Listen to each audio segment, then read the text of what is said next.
Good evening, you're very welcome along to Head in the Game Park for this, the third Drogheda, or rather Louth derby of the season. Drogheda United, the hosts this evening, and of course, as I said, two meetings between the sides so far this season. A win each and an absolutely packed ground here this evening. I'm joined on commentary tonight by Darius Kearns, former Drogheda and Dundalk manager. They're talking about it there in the build-up, an absolutely cracking atmosphere here. And as you said, a very important game for both sides, because as I said to Dave Mackey there in the pre-match, with Shamrock Rovers not in action tonight, it's a real opportunity for Dundalk to kind of close that gap and make the best of their first of their two games in hand for Drogheda. And they've a free kick early on over on the far side. Gary Deegan, vastly experienced campaigner in the midfield, takes it quickly, gets it to James Clark, and now here's Keith Cowan back in the starting lineup tonight due to the injury to Dane Massey, a man very familiar of course to Dundalk fans. Now here's Evan Weir getting forward down the left hand side, cross in, it's Andy Boyle who gets it away, but it's going to break and it's in the net.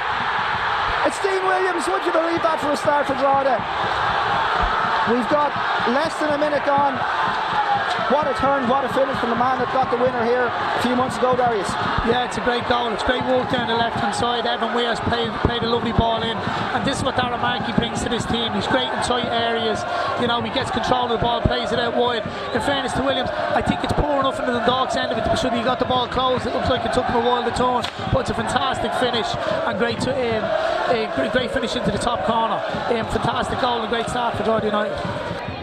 But that was really good play from Kelly, and he cruised past Luke Heaney there. That'll be a worry for Kevin Doherty. Now Adam Foley's back trying to cover another cross. It comes in and it's gone towards the back post, and there's a really good opportunity there for Joe Adams. He just couldn't get it down. It was a tricky one from the take on the volley there, but a little bit worrying there the way Luke Heaney was beating down the Drogheda right.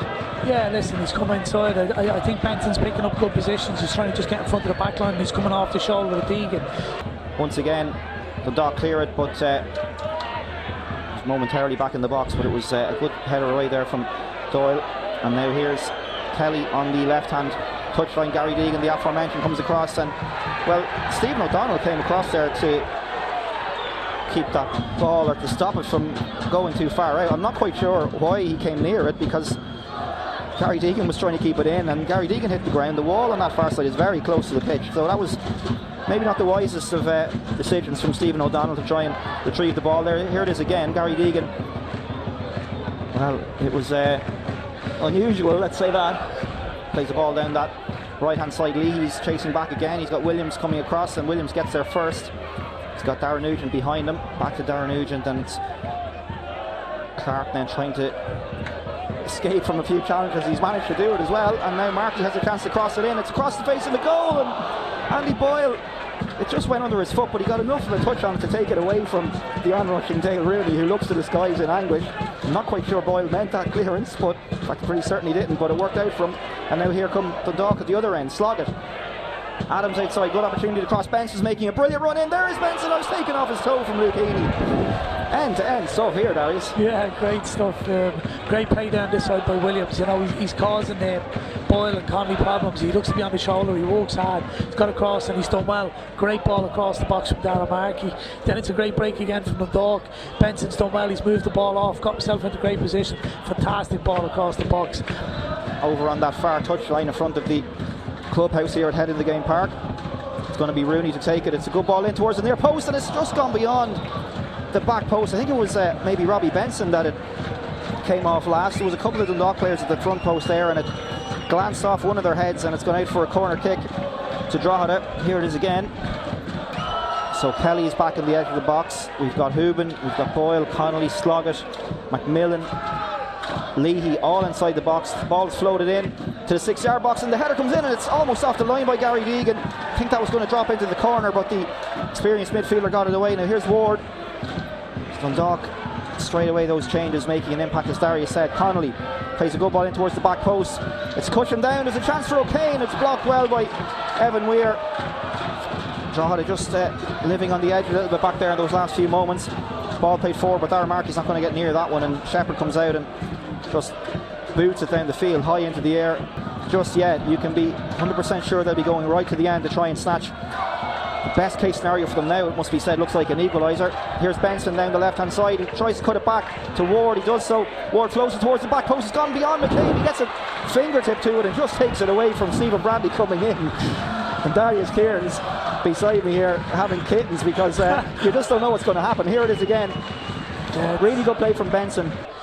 Has the ball gone up yet? Not just that we saw as McCabe comes across and gets his fist to it. And there's a break on now. There could be a shot taken here if they wanted, because Shepherd's a mile out of his goal, and Luke Heaney, I think, is offside there. No, the flag stays down. There's a man inside him if he chooses to use him, and looks for a free kick there, not given. Nugent gets a shot away. It's just gone beyond the far post. Well, absolutely incredible stuff here. And with all the drama, we didn't actually see the board going up over on the far side, so not just sure how much time is being added on here. But another breakout from Drogheda, and Nugent just swung his leg at that one and it flashed across the goal. I thought it was going to settle in that far corner because Nathan Shepherd threw himself at it. He was worried. Yeah, but it looks like they're going to come away with the 3 points here. The 5 minutes are up, and there is the full-time whistle. Gary Deegan clenches his fist and turns to the Drogheda United supporters. They have held on here. They scored in the first minute and they made it all the way through the rest of the game without conceding. A really gutsy performance, as Darius said, but no lack of quality in there as well. Yeah, brilliant. Again, everything at Derby probably should be. Obviously, the atmosphere was amazing before the start, but then after a minute it was even better because of the goal. And what a goal! Fairness to Dean, it was a great goal, and it sounds stupid, but it's something we sort of worked on about getting it down quick, getting the ball moving, getting it into Darren Markey, getting it into Dean. So it doesn't always come off, but it did after a minute. So no, it was great, and I thought we remain incredibly disciplined in our shape for the rest of probably another 94 minutes when you think about it. And even in our, we'd 5 yellows on the yellow cards, which I don't think they should have been, but to be able to finish the game with 11 men showed the character and, as I say, the discipline of the lads. And no, it was excellent. Great night. What matches should be, especially a Loud Derby, was great.